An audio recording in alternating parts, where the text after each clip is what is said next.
Eh bien, bonjour à tous. Aujourd'hui, on se retrouve pour la suite de l'épopée cosmique d'Amnet et Lening avec Realm of King, la suite de War of King, euh, qui va se passer en trois temps.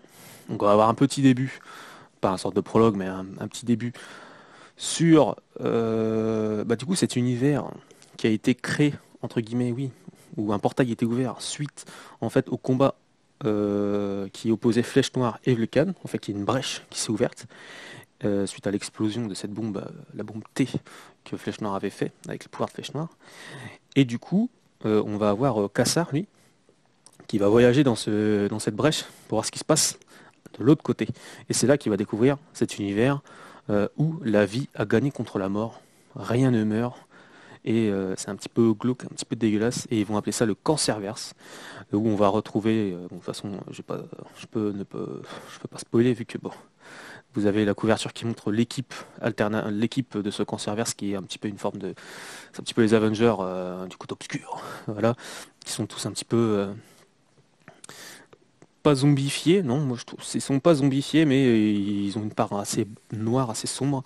Voilà, l'Iron Man, il a un petit côté steampunk ou des trucs comme ça, donc c'est assez spécial. Côté graphisme de cette partie, j'aime pas trop, mais ça colle avec l'univers, quoi. On a on a des traits qui sont assez noirs, assez profonds, même des fois des traits assez.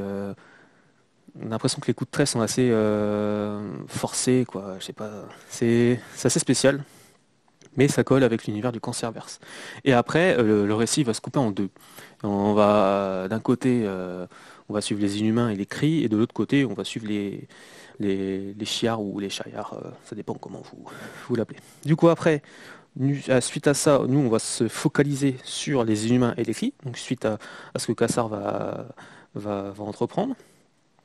Les Inhumains, eux, du coup, et les Cris, euh, on va avoir Médusa qui va garder le trône pour son fils, parce qu'en fait, ils n'ont pas de nouvelles de Flèche Noire. Donc Flèche Noire, supposé mort, pour beaucoup de cris, ils se sont mis, de cris des humains, ils se sont mis à l'idée, voilà quoi, Flèche Noire est décédée. Et Médusa, elle garde toujours un espoir. Mais du coup, la suite, c'est que c'est son fils qui doit prendre le trône. Du coup, elle garde le trône pour son fils. On va avoir Gorgon, lui, qui va avoir ce côté un petit peu sécure. Tout ce qui va se passer de mal, ou il va y avoir des vilains dans les terres cries, lui, il va les exploser, il va montrer sa puissance, en fait. Ce qui va avoir un petit côté qui va déranger un petit peu Médusa, parce que c'est elle qui doit montrer toute la puissance des cris, et Gorgon, lui, monte en grade ou monte en popularité du côté des cris. Et après, le côté, on va aussi voir Crystal et Ronan qui vont de plus en plus se rapprocher et puis former ce couple, en fait, voilà, vu qu'ils se sont mariés pour le bien des cris et des humains. Et Triton, lui, il va étudier. Donc voilà, Triton, lui, il va étudier la brèche pour trouver des indices, du coup, sur la disparition de Flèche Noire. Est-ce qu'ils vont réussir à le retrouver ou pas? Donc voilà.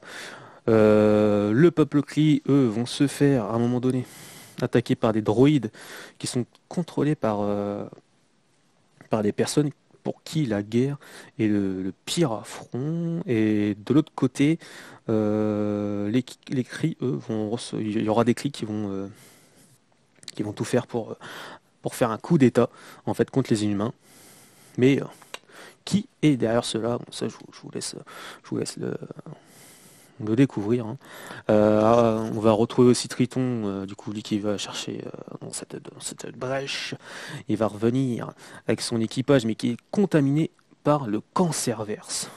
Et Médusa, elle va perdre son rôle, elle va prendre son rôle, je veux dire, trop à cœur, en fait, quitte à remettre à sa place Gorgon, vu que pour elle, Gorgon prend trop de place. La population crie est vraiment quasiment en indulation devant lui et dans ses gestes. Mais bon, lui, il part à l'action et puis Médusa, elle reste sur son trône. Donc voilà. Donc il y a un petit peu ce côté aussi avec Triton qui va revenir avec son équipage à tout contaminé par le conserverse. Un petit côté Alien, mais Alien, le film Alien qu'on va retrouver surtout dans la partie Shayar. Peut-être, comment il s'appelle ce film? C'est un petit délire aussi à la Alien. Je crois que c'est. Ah, je me rappelle plus. Mais il y a un petit côté, oui, il y a un symbiote, ouais, le Cancerverse qui commence à se remplir. Oui, Life peut-être, oui, c'est ça, Life. Je suis en train de je cherchais, oui, c'est Life, le film Life qui est sympathique. Voilà, il y a un petit côté comme ça. Un petit côté Space Opera, un petit côté film SF, tension et tout. Et après, du coup, la deuxième partie, on va se mettre du côté des Shi'ar, ou des Shayar, ou Kalark. Lui, donc Gladiator, va envoyer directement une équipe. Donc il va envoyer sa garde visiter cette brèche. Et avec eux, il y aura une partie des Starjammers. Donc voilà, Gladiator, lui, il apprend au fur et à mesure à prendre son rôle de Magestor. Voilà, il apprend un petit peu ce côté politique, pas jeu de rôle, mais bon, voilà, rester assis sur un trône, à écouter des gens parler, alors que lui, il veut juste faire une chose, c'est taper dans le lard, quoi. Voilà. Du coup, les Starjammers et cette équipe qui a été montée par Gladiator, leurs vaisseaux, eux, ils vont être pris par un rayon tracteur et vont être avalés par un vaisseau organique qui arrive depuis, qui est dans le cancerverse en fait. Où, tout ce côté organique, tout ce cancer entre guillemets prend, en fait, oui, il fusionne avec tout ce qui est technologie et tout. Un petit peu comme je vous ai dit, ce parallèle avec les films aliens. Vous savez, les aliens commencent à changer les vaisseaux avec leur nid, et on a tout ce truc un peu dégueulasse sur les murs. C'est à peu près le délire. C'est à peu près ça. Puis après, on va avoir une partie où les deux équipes sont dans ce vaisseau organique, ils vont descendre pour réparer leur vaisseau. Il y en a d'autres qui vont essayer bah, ils vont regarder quoi, ils vont aller visiter tout ça, et puis il va y avoir ils vont découvrir quelques trucs intéressants, comme on dit. Après, il y aura un message. Et ils vont envoyer un message directement via le cristal Chiar, parce qu'ils ont aucune possibilité d'envoyer des messages quand ils sont dans le cancerverse. En fait, ils sont bloqués. En plus, dans le vaisseau, c'est encore pire. Donc, ils se font attaquer. Il va y avoir un gros bordel. Du coup, pour demander à l'aide, il y a une personne qui va envoyer directement parce que les Shi'ar, ils ont ce cristal qui représente tout en fait pour eux, et ils vont envoyer un message directement dans le cristal. Et Gladiator, lui, il va voir ça directement, il va sortir de son rôle de Magestor, il va aller directement dans ce cancerverse, il va passer aussi directement dans le cristal qui a une force quasiment infinie, pour sauver son équipe. Et du coup, ça a montré aussi des preuves, parce qu'ils vont ramener des preuves à Medusa pour s'allier entre eux et pour partir en guerre contre le cancerverse. Parce que voilà, ils étaient en train d'étudier chacun de leur côté ça, qu'est-ce qui se passe là-bas, qu'est-ce qu'on va trouver. Mais ils sont en train de voir que le cancerverse, bah, ils sont en train de monter quasiment une armée pour envahir l'entièreté de la galaxie et tout ce qu'il y a autour. Donc là, Magestor, il arrive. Vous avez Medusa qui est en train de parler avec je sais plus qui, avec sa populace. Vous avez Magestor qui arrive du ciel et tout, qui balance un gros truc dégueulasse au sol, et il fait, il n'y a pas plus de preuves que ça, il va falloir qu'on s'allie pour qu'on leur botte le cul, quoi. Et c'est ce qui va se passer, quoi. Ce qui va se passer, mais ce qui va se passer, mais en VF, on n'aura pas les combats et tout, la suite, parce que ça se termine là-dessus. Et la suite, Thanos Imperative, on a un petit peu la conclusion, entre guillemets, de ça, mais vite fait au début, quoi. Mais pas plus après. Enfin, vite fait au début, oui. On n'a pas les guerres. On a vraiment le truc principal, mais on n'a pas toutes les guerres qui vont arriver. On a l'impression qu'il y a un petit creux. Mais après, moi j'ai envie de vous dire, c'est pas plus mal que ça. Moi, ça me dérange pas parce que pour moi c'est une relecture, et c'est pas, c'est le tome qui faisait un peu entre guillemets peur à relire, parce que j'avais pas pris un pied fou en le lisant. Et là, en le relisant, oui, voilà, on peut pas dire que c'est du filler, mais encore une énième menace cosmique qui va essayer de tout ravager. Puis le délire, comme je vous dis, de cet univers parallèle assez noir, assez quasiment négatif. Bah voilà, moi sur ce coup-là, c'est pas ce qui m'a enchanté le plus. Donc pour moi, c'est pas le meilleur.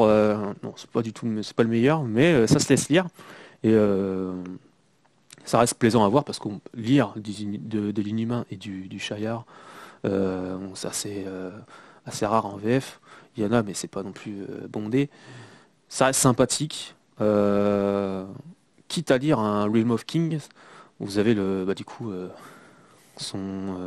côté des Gardiens de la Galaxie qui, eux, le tome Realm of King des Gardiens de la Galaxie est plus intéressant. On a le côté Cancervas qui est un petit peu moins présent, mais j'ai trouvé beaucoup plus intéressant le Gardien de la Galaxie, ça va être le tome 3. Du coup, que normalement vous allez le voir un peu plus tard après. Donc voilà, côté graphisme, de toute façon, ça reste ça reste dans la même lignée que ce qu'on a eu avant. Juste le côté, voilà, le premier chapitre, oui, le premier chapitre dans le Cancerverse avec Cassar. Voilà, c'est ce côté un petit peu crasse entre guillemets, mais c'est normal.